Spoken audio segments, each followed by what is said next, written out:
Okay, we're taking a little breather and found a little bit of shade, which this time of the day is a little harder to come by. And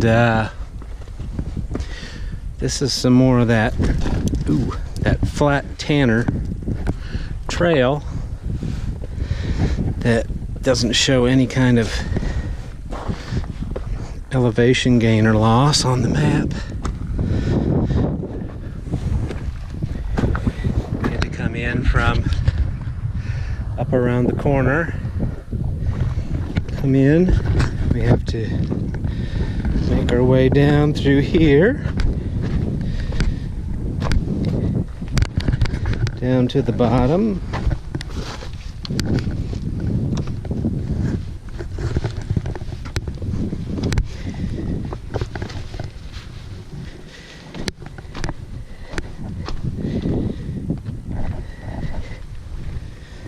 There's our little shady rest spot.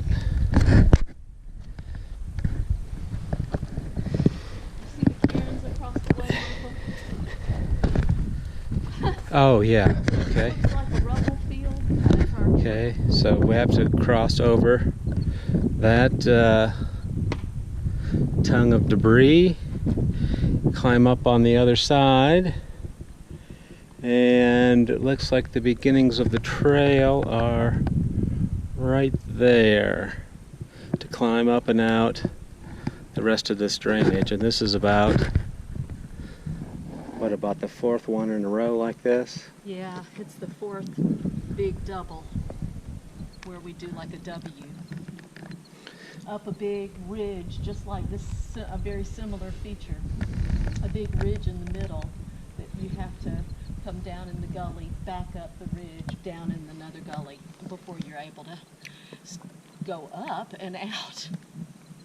So, fun times on the, I guess I kept just calling it the Tanner, it's the Beamer. And,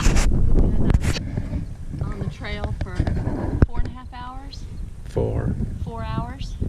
We got up at 5, had breakfast, coffee, broke camp, and cached as much as we could in terms of food and clothing and stuff that we wouldn't need to take for these 2 days. And so I bet we unloaded, what would you say, how much off of each of us? 7 pounds off of each of us, easy. You think? I don't think it was that much. I think 4 or 5. You're right, it helps.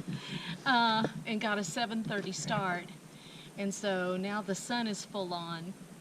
My guess is it's probably 80 degrees out in the sun. Nice breeze. So it's it hadn't gotten to be the hammer or the sun's anvil. But come 1 o'clock, another hour or two, we need to have this behind us. So we're doing good.